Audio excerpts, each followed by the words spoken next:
Konnichiwa, my name's Andy. Welcome to Uzumaki Garage. The engine in my restored Tommy Mackinnon Evo is 23 years old and I don't know if it's strong and healthy. It was fitted with a bigger turbo and high lift cams at some point, and in the last episode I found it had a problem with one of its injectors being completely blocked. So in this episode I'll do a compression test, firstly with the engine cold, and then I'll repeat the test with the engine hot, as it'll be interesting to see the difference. If the test results are bad, I'll continue diagnosing by doing a leak down test so I can find the cause of the problem. This is going to be interesting, so let's get started. My old compression tester was good quality, but you needed two people to use it. One person would push its rubber end into the spark plug hole and hold it there while the other person cranked over the engine. My new compression tester has a fitting that screws into the spark plug hole, so I can do the job without needing a helping hand. First I'll be doing the compression test with the engine fully cold, and then I'll run the engine until it's hot and do the full test again because I'm interested to see the difference. I've removed the coil cover and now I'll remove the coils and spark plugs.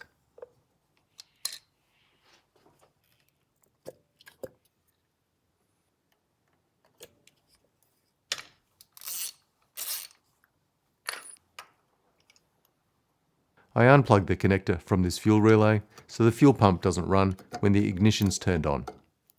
Or you can disconnect the crank angle sensor connector to prevent the ECU carrying out ignition and fuel injection. I screw the hose into the spark plug hole until the O-ring seats, and then I attach the gauge. I press the clutch and accelerator pedals to the floor and crank the engine over about 7 times. You can hear each time it does the compression stroke of the cylinder being tested.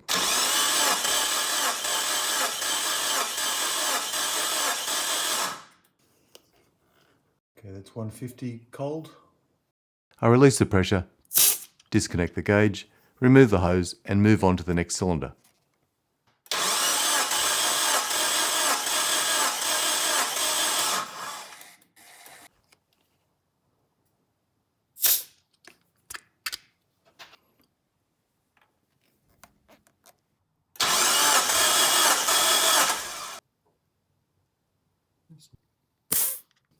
There's the gauge.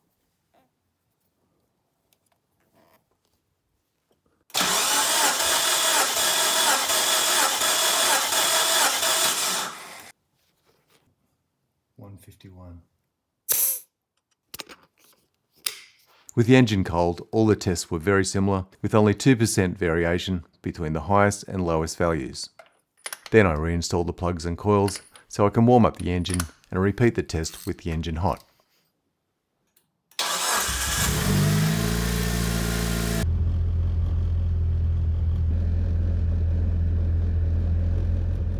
When the engine is up to temperature, I disconnected both the crank angle sensor and fuel pump relay, and I remove the coils and spark plugs again.